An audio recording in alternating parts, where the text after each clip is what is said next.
Eh bien, bonsoir à chacun de vous, tous ceux qui nous ont rejoints cette soirée. Que la grâce et la paix de Dieu vous soient accordées en Jésus-Christ, notre Sauveur et notre Maître. J'aimerais que nous puissions partager ce soir un texte de la parole de Dieu. Nous étudions l'évangile de Jean de manière systématique et pour ceux qui nous suivent, nous en sommes au chapitre 8 et nous avons vu ensemble depuis 3 soirées l'épisode où Jésus va se rendre au mont des Oliviers, toute la symbolique qui concerne l'olivier. En tout cas, par rapport à ce que je peux connaître de cette symbolique. Et nous allons poursuivre notre texte biblique, où après la symbolique de l'olivier qui nous parle de cette huile qui va jaillir de l'olive concassée et brisée. Bien sûr, Jésus aimait se rendre au jardin de Gethsémane, le lieu du pressoir à huile, et à travers sa vie brisée sur la croix du calvaire, a jailli une vie, une douceur, une paix que l'homme peut connaître par la foi en Jésus, car il est celui qui restaure les cœurs brisés, lui-même ayant été brisé pour nous à la croix. Et c'est un bonheur que de le connaître, lui qui est la lumière du monde, parce que, évidemment, à l'époque, on se servait de cette huile pour la placer comme un combustible dans des lampes, afin que toutes les maisons, les rues soient éclairées. Et Jésus, par son sacrifice parfait à la croix du calvaire, va être le médiateur d'une nouvelle alliance pour chacun de nous, et va ainsi éclairer nos vies, nos âmes, pour nous conduire vers la véritable lumière, c'est-à-dire vers le Père, qui est le Père des Lumières, et chez lequel il n'y a ni ombre, ni variation. Dans ce texte, au verset 2, chapitre 8, il est écrit au point du jour, « Il apparut de nouveau dans la cour du temple, où tout le peuple se rassembla autour de lui, et il s'assit pour les enseigner. Les enseignants de la Torah, c'est-à-dire les enseignants de l'enseignement de Dieu, et les pharisiens, c'est-à-dire les séparés, amenèrent une femme qui avait été surprise en train de commettre un adultère, et ils la placèrent au milieu du groupe. Puis, ils dirent à Jésus, « Rabbi », c'est-à-dire maître, ou docteur. Cette femme a été surprise en flagrant délit d'adultère. Or, dans notre Torah, dans notre enseignement, Moïse a ordonné que de telles femmes soient lapidées. Qu'en dis-tu ? Il disait cela pour le piéger, afin de retrouver un prétexte pour l'accuser. Mais Jésus, se baissant, commença à écrire avec son doigt dans la poussière. Comme il continuait à le questionner, il se redressa et leur dit que celui d'entre vous qui est sans péché soit le premier à jeter une pierre contre elle. Puis il se baissa et écrivit de nouveau dans la poussière. Quand ils entendirent cela, ils s'en allèrent un par un, les plus vieux en premier, et il fut laissé seul avec la femme devant lui. En se redressant, Jésus lui dit, « Où sont-ils ? Personne ne t'a condamné ?» Elle dit, « Personne, maître. » Jésus dit, « Moi non plus, je ne te condamne pas. Maintenant va et ne pêche plus. » Amen. C'est un texte merveilleux, où bien sûr il est question de la grâce de Dieu, du pardon que Dieu nous accorde. Évidemment, pour bien comprendre un texte, il faut tenir compte du contexte. Et le contexte est un contexte juif. On est ici dans une autre époque, une autre culture.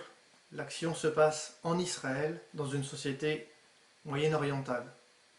Et bien malgré elle, la femme adultère va devenir l'enjeu. d'un groupe d'hommes, scribes et pharisiens. Et ici, elle va devenir le prétexte pour piéger Jésus. L'endroit où l'événement se passe rappelle la gravité de la polémique et de l'enjeu du débat, puisque nous sommes dans la cour du temple. Et on sent qu'il règne une certaine tension dans l'atmosphère. Il y a un silence, il y a une certaine peur. Et l'action se passe à l'aurore. Ce ne sont pas des détails inutiles. Cela signifie que le jour ne s'est pas encore levé. Et la nuit est près de s'arrêter, de finir. Et Jésus est assis là, en train d'enseigner finalement au milieu du peuple qui est venu à lui. Donc Jésus est là, il enseigne le peuple, et cela signifie que, bien sûr, Jésus jouit d'une certaine popularité. Les gens viennent vers lui, les gens sont attirés vers lui. Non pas parce que Jésus était un homme extraordinaire dans le sens que nous le comprenons aujourd'hui, parce que la Bible nous dit qu'il n'avait ni beauté ni éclat pour attirer les regards. Aujourd'hui, les gens sont attirés par ce qui frappe les yeux. Mais les gens venaient à Jésus non pas parce qu'ils étaient attirés à travers ce qu'ils regardaient, ce qu'ils voyaient de Jésus, mais à cause de ses paroles et de ses actes. Jésus, oui, est un homme populaire. Jamais personne n'a parlé comme cet homme. Nous retrouvons ce témoignage dans les évangiles. En spécifiant ainsi que nous sommes à l'aurore, à l'aube du jour, l'auteur du texte nous indique que c'est un temps de la journée qui n'est ni le jour ni la nuit. Nous sommes donc dans un clair-obscur. La lumière n'est pas encore là complètement levée, et les ténèbres ne se sont pas estompées. Ce détail aide à comprendre l'atmosphère qui règne, et surtout le rôle joué par Jésus, qui se révélera être la lumière, celui qui dissipe le clair-obscur. Lorsque l'homme est dans les doutes, lorsque l'homme est dans la confusion, Jésus se révèle être celui qui pour nous, pour chacun de nous, est cette lumière qui nous conduit dans la vérité et dans la bonté de Dieu. Jésus déclarera d'ailleurs dans ce même chapitre, et nous le lirons probablement une prochaine fois, « Je suis la lumière du monde » au verset 12. « Celui qui me suit ne marchera pas dans les ténèbres, mais il aura la lumière de la vie. » Ce texte nous parle donc d'une transition entre les ténèbres et la lumière. Nous sommes à un moment clé de l'histoire de la vie de cette femme, mais qui peut être aussi notre histoire, car Dieu veut sauver tous les hommes. Il veut vous sauver comme il m'a sauvé, et comme il a sauvé cette femme d'un triste destin, s'il n'était pas intervenu. Vous pourriez me poser la question, mais qu'est-ce que être dans les ténèbres ? Bien, être dans les ténèbres signifie tout simplement ne pas être dans la lumière. Le jour n'a rien de commun avec la nuit. La Bible dit que ceux qui s'enivrent la nuit, et nous ne sommes pas de la nuit pour être dans les plaisirs de la chair et du monde, dans toutes ces distractions qui emmènent l'humanité tellement loin de Dieu. Non, nous sommes des hommes et des femmes du plein jour, car nous aimons la vérité, et nous n'avons pas honte de l'Évangile. Nous sommes fiers d'appartenir à Jésus. Cela ne signifie pas que nous nous sentons supérieurs aux autres, ni même parfaits. Mais même lorsque nos failles sont mises à nu, même lorsque nos limites sont une réalité, eh bien, tout simplement, nous fixons notre regard vers celui qui est le Sauveur du monde, celui qui nous amène à aller marcher de progrès en progrès, de victoire en victoire, et finalement à dépasser les limites de notre existence, pour aller vers la perfection, c'est-à-dire un cœur transformé entièrement par Jésus.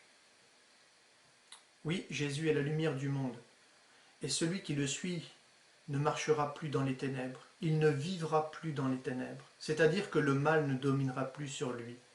Bien au contraire, Dieu veillera sur lui et il tiendra sa main. Alors on pourrait se poser la question, mais qu'est-ce que les ténèbres ? Dans l'épître aux Galates, l'apôtre Paul de son vrai nom Shaoul, Saul, est écrit au chapitre 5, verset 19, « Tout le monde voit bien ce qui procède de l'homme livré à lui-même, c'est-à-dire celui qui est dans les ténèbres, l'immoralité, les pratiques dégradantes et la débauche, l'adoration des idoles et la magie, les haines, les querelles, la jalousie, les accès de colère, les rivalités, les dissensions, les divisions, l'envie, l'ivrognerie, les orgies et autres choses de ce genre. Je ne puis que répéter ce que j'ai déclaré à ce sujet. Ceux qui commettent de telles actions n'auront aucune part à l'héritage du royaume de Dieu. »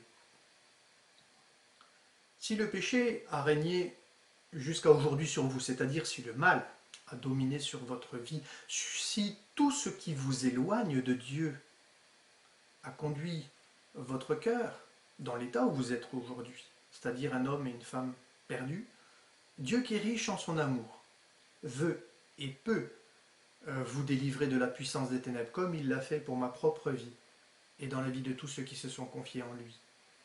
Oui, Dieu a le pouvoir de nous délivrer de la puissance des ténèbres et de nous transporter dans le royaume du Fils de son amour, dira ce même apôtre Paul dans l'Épître aux Colossiens chapitre 1 verset 13.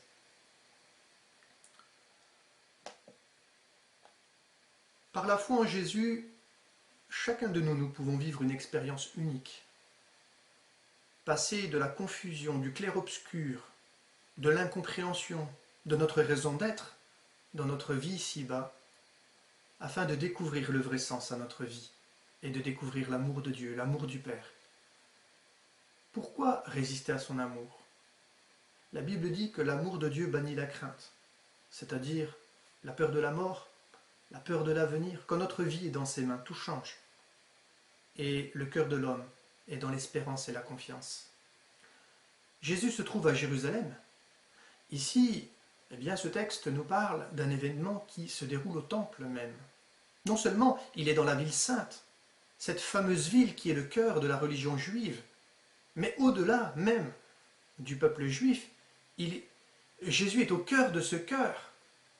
Et c'est dans ce lieu sacré, le cœur de Jérusalem, ce lieu de pureté par excellence, que va avoir lieu le débat concernant une loi de la Torah, c'est-à-dire une loi de l'enseignement de Dieu, elle-même devenue sacrée pour toute personne juive. Pour l'humanité, Jérusalem représente sur le plan spirituel ce que l'Amazonie représente sur le plan de l'écologie. Jérusalem est le poumon de toutes les religions, de toute spiritualité. Dans ce texte, les pharisiens sont sûrs d'eux.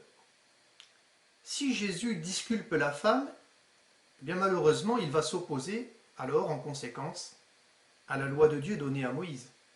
Et ils vont pouvoir l'accuser. Mais si il confirme le jugement de cette parole, alors c'est sa miséricorde et sa bonté qui va être prise en défaut. Et ceux qui le suivent ne comprendront plus pourquoi agit Jésus de la sorte en condamnant cette femme. Et évidemment, ses disciples, tels qu'ils le connaissent, ne peuvent pas soutenir la lapidation de cette femme. Jésus va donc comme être acculé au mur. Que va-t-il sacrifier? La loi ou la vie de la femme? D'autant plus qu'ils lui ont présenté la parole de Dieu, l'enseignement de Moïse, dans sa forme la plus archaïque, c'est-à-dire une lapidation. Et qu'à cette époque, plus personne ne pratiquait. Très rarement. C'était soit la vie sauve, soit une strangulation à l'époque de Jésus. Mais voilà ce qui piège le Fils de Dieu. Eh bien, dans leur volonté, va les amener à en oublier la prophétie d'Ésaïe, où il est écrit que le Messie respirera la crainte de l'Éternel, il ne jugera point sur l'apparence, il ne prononcera point sur un oui-dire, mais il jugera les pauvres avec équité, et il prononcera avec droiture sur les malheureux de la terre. Il frappera de la terre sa parole comme d'une verge, et du souffle de ses lèvres, il fera mourir le méchant. Sur deux, Ils sont sûrs d'eux. Ils demandent hypocritement, au verset 5, « Et toi, qu'en dis-tu » Leur piège semble parfait. Jésus semble acculé, adossé, prisonnier. Et ils vont peut-être pouvoir avoir sa tête. Jésus ne dit rien. Ou plutôt, il va faire un geste qui va complètement les désarçonner. La Bible dit qu'il va se mettre tout simplement à écrire sur le sol, au verset 6. Et c'est le geste d'écrire qui doit retenir notre attention. On a affaire, en effet, à des pharisiens, à des scribes, du latin scribere, écrire, c'est-à-dire des spécialistes des Écritures. En général, ce sont évidemment des fins connaisseurs du livre, de la parole de Dieu, c'est-à-dire de la Torah, de la loi. Et il y a cette foule venue écouter Jésus et qui regarde silencieusement ce qui se passe. Il y a donc une confrontation. Et une différence significative va apparaître entre le fait d'écrire sur un livre ou bien écrire sur la poussière du sol. En effet, la poussière du sol est la matière même à partir de laquelle l'homme a été créé. Et à travers Adam s'exprime toute l'humanité. Ces scribes écrivent sur des parchemins. Jésus veut écrire ses paroles dans notre cœur. La différence vient du fait que ce que l'on écrit sur un livre n'est pas forcément une vérité qui s'inscrit dans notre cœur. Il peut y avoir une distanciation entre un texte que je lis ou que j'écris et ce que je crois au plus profond de moi. Pour autant, Jésus ne veut pas écrire sur un livre. Il écrit sur la poussière. C'est-à-dire que Jésus veut inscrire quelque chose au plus profond du cœur de l'homme. Jésus veut montrer une voie par ce geste symbolique. C'est la voie du pardon. C'est dans la mesure où sa parole est inscrite sur notre cœur, c'est-à-dire qu'elle est rendue vivante dans notre cœur par la foi, que le pardon est rendu accessible. Nous lisons dans les livres prophétiques, au chapitre 6, verset 6 du livre d'Osée, par exemple, « Car je prends plaisir à la miséricorde, et non point au sacrifice, et à la connaissance de Dieu plus qu'aux holocaustes. » Dans le livre d'Ésaïe, chapitre 1, verset 10 à 11, il est écrit « Écoutez la parole de l'Éternel, chef de Sodome. Prêtez l'oreille à la loi de notre Dieu, peuple de Gomorrhe. Qu'ai-je à faire de la multitude de vos sacrifices, dit l'Éternel. Je suis rassasié des holocaustes de béliers et de la graisse des veaux. Je ne prends point plaisir au sang des taureaux, des brebis et des boucs. » Verset 12. Quand vous venez vous présenter devant moi, qui vous demande de souiller mes parvis? Cessez d'apporter de vaines offrandes. J'ai en horreur l'encens, les nouvelles lunes, les sabbats et les assemblées. Je ne puis voir le crime s'associer aux solennités. Mon âme déteste vos nouvelles lunes et vos fêtes. Elles me sont à charge, c'est-à-dire c'est un fardeau pour moi, et je suis las de les supporter. Quand vous étendez vos mains, je détourne de vous mes yeux. Quand vous multipliez les prières, je n'écoute pas. Vos mains sont pleines de sang. Lavez-vous donc, purifiez-vous, ôtez de devant mes yeux la méchanceté de vos actions. Cessez de faire le mal. Apprenez à faire le bien, recherchez la justice, protégez l'opprimé. Faites droit à l'orphelin et défendez la veuve. Venez, plaidons, dit l'Éternel, au verset 18, « Si vos péchés sont comme le cramoisi, ils deviendront blancs comme la neige. S'ils sont rouges comme la pourpre, ils deviendront comme la laine, c'est-à-dire blancs comme de la laine. » Qu'est-ce que cela veut dire? Dieu aurait-il rejeté les sacrifices, les solennités, c'est-à-dire les fêtes de l'Éternel, les sabbats, les rassemblements des saints? Évidemment que non. Ce n'est pas cela que Dieu rejette. Ce que Dieu rejette est l'attitude du cœur de l'homme, du cœur de son peuple. Le sacrifice n'apporte pas le pardon s'il n'est pas motivé, causé, provoqué par une profonde repentance sincère. Le sacrifice, mes frères et sœurs, est le support matériel du repentir, qui est avant toute chose une attitude de cœur caractérisée par l'humilité, la contrition, le brisement intérieur. Ce que Dieu prend plaisir, c'est un cœur humble, un cœur brisé. S'il n'y a pas ces réalités dans le cœur de l'homme, n'importe quel sacrifice ne suffiront pas à obtenir le pardon. Ici, beaucoup y ont vu maladroitement un rejet de la loi, de l'institution des fêtes, du temple, mais il n'en est rien. C'est l'attitude honteuse de croire que le sacrifice se suffit à lui-même, sans que le pécheur n'ait besoin du repentir. Et bien souvent, aujourd'hui, la tentation existe de prêcher le pardon et le salut sans la croix. Et surtout, sans la repentance. Sans la repentance, il n'y a pas de pardon. Le sacrifice de Jésus devient valable pour nos vies si nous venons à Dieu avec un cœur sincère, pleurant, repentant, pénitent devant lui. Ne l'oublions jamais. Ne prenons jamais à la légère le pardon de Dieu, la grâce qu'il nous offre en Jésus, parce que c'est un sacrifice parfait, c'est un sacrifice de valeur. Rien n'a plus de valeur que le don de Jésus à la croix du Calvaire. Faisons donc attention à l'évangile qui exclut le repentir, à la grâce qui exclut la Torah, l'enseignement de Dieu. Car c'est dans la mesure où grandit la crainte de Dieu dans notre cœur que nous serons plus prompts à l'humilité et au repentir. Il est écrit dans le livre des Psaumes, chapitre 51, verset 19, « Les sacrifices qui sont agréables à Dieu, c'est un esprit brisé. Ô Dieu, tu ne dédaignes pas un cœur brisé et contrit. » Là, nous sommes plongés au cœur d'une lutte religieuse dramatique. D'une part les scribes, qui citent l'enseignement de Dieu d'une manière stricte, donnée par les mains de Moïse, écrite sur de la pierre, mais en n'ayant dans leur cœur aucune compassion, aucun amour pour les perdus, pour les pécheurs. Face à eux, il y a Jésus, le Fils de Dieu, reconnu pour dire une parole neuve, renouvelée, réinterprétée et complétant la Torah, qui va dessiner sur le sol, sur le sable, sur la poussière.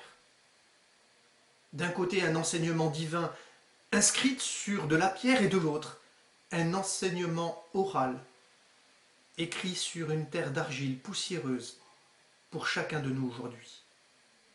Nous le savons, l'argile et la chair ne font qu'un dans le livre de la Genèse, parce que Dieu nous a créés à partir de la poussière du sol. Et nous savons que c'est quoi la nouvelle alliance? Eh bien, la nouvelle alliance, c'est ceci. Dans la Bible, il est écrit « Voici la nouvelle alliance que je conclurai avec eux. En ces temps-là, dit le Seigneur. J'enlèverai de leur cœur de pierre, et je mettrai en eux un cœur de chair, et j'inscrirai ma Torah sur leur cœur. » Dieu veut inscrire ses paroles, son enseignement sur notre cœur. Et la Torah, l'enseignement de Jésus, car le mot Torah signifie enseignement et non pas loi. L'enseignement de Jésus s'inscrit dans l'être humain, dans notre être intérieur, et non pas sur des tables de pierre. Comme la vie germe dans l'argile et la plante pousse dans la terre, ainsi la parole de Dieu est cette semence de vie qui doit pousser dans nos cœurs et qui nous amène dans une alliance nouvelle, renouvelée, et qui produit la vie authentique, la vie véritable. Devant leurs insistances, Jésus finira par leur répondre. Et quelle réponse? Que celui qui est sans péché lui jette la première pierre. Alors là, c'est un coup de tonnerre, c'est un coup de semonce.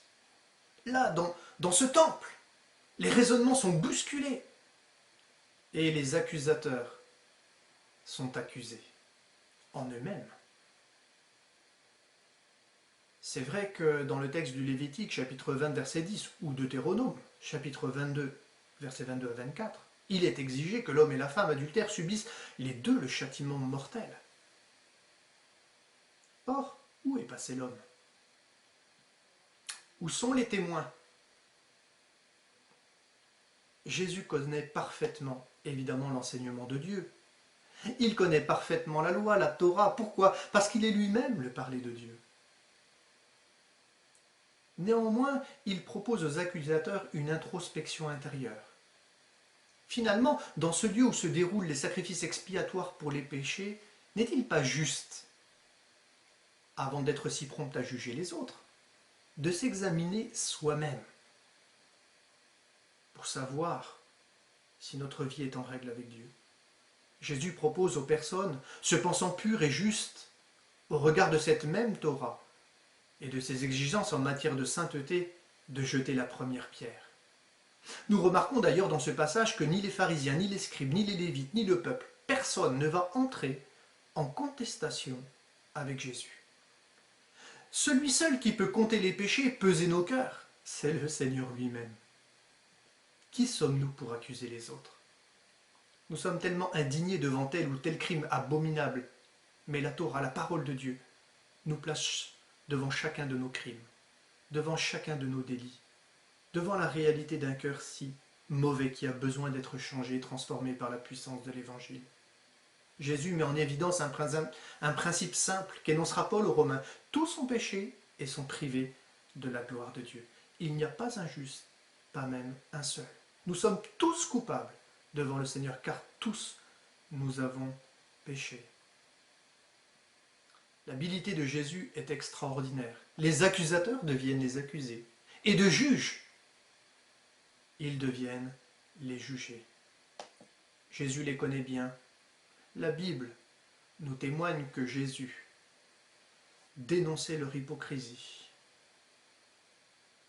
Oh, ces gens étaient des légalistes non pas parce qu'ils suivaient la Torah, c'est-à-dire la loi, pas du tout, mais parce qu'ils utilisaient d'une manière abusive et détournée la Torah à leur profit pour dominer sur le peuple, en établissement des commandements d'hommes et des coutumes qui allaient au-delà de l'enseignement divin, et ne respectant pas le fondement de la Torah, qui est la grâce.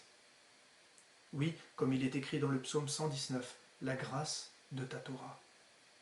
Déjà dans la Torah, dans la loi, Dieu nous parle de la compassion et de la grâce. Cela est d'autant plus vrai que nous remarquons que le don de la Torah a eu lieu quand? Eh bien, cela a eu lieu lorsque Moïse s'est rendu sur le mont Horeb, au Sinaï, et va rencontrer Dieu pendant 40 jours. Et que va faire le peuple en bas? Il tombe dans l'idolâtrie et la débauche, en construisant une idole. Quelle folie! En même temps qu'il y a le don de la loi, de la grâce de Dieu, il y a le péché qui souille le peuple, qui venait d'être libéré. Qu'est-ce que veut nous dire Dieu? Cela signifie qu'au-delà de toutes les exigences, il y a la réalité du cœur de l'homme qui est pécheur par-dessus tout. Et au-delà de la faute du veau d'or,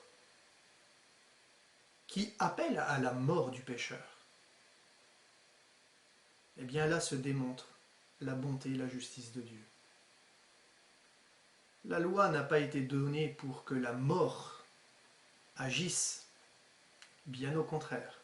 La loi a été donnée afin que l'homme pécheur se repente et qu'il vienne à Dieu, non plus en présentant des sacrifices comme des animaux autrefois ou des offrandes, non, mais qu'il vienne tout simplement à Jésus, lui qui est l'agneau de Dieu qui ôte le péché du monde, lui qui est le sacrifice parfait pour chacun de nous aujourd'hui, afin que nous obtenions le pardon que Dieu veut nous donner en lui.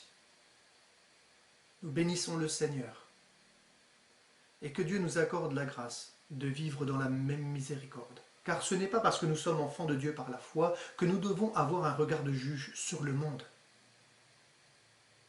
Non, que Dieu nous accorde la grâce d'être plein de compassion. La compassion, ce n'est pas accepter le mal, non. Mais la compassion, c'est être prêt à pardonner celui qui revient à Dieu de tout son cœur. Que Dieu nous accorde la grâce de nous aimer les uns les autres, d'apprendre à vivre selon le commandement, mais aussi selon la grâce de Dieu. L'un n'exclut pas l'autre. Que le nom du Seigneur soit béni et que Dieu nous aide à marcher en sainteté de vie, en nouveauté de vie. Que le nom du Seigneur soit béni. C'est un passage merveilleux. Que Dieu soit glorifié. Et je vous souhaite une bonne soirée.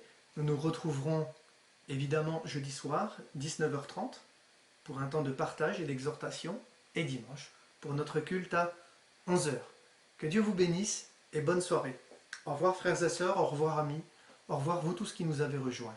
Que la bénédiction de Dieu soit votre partage. Amen.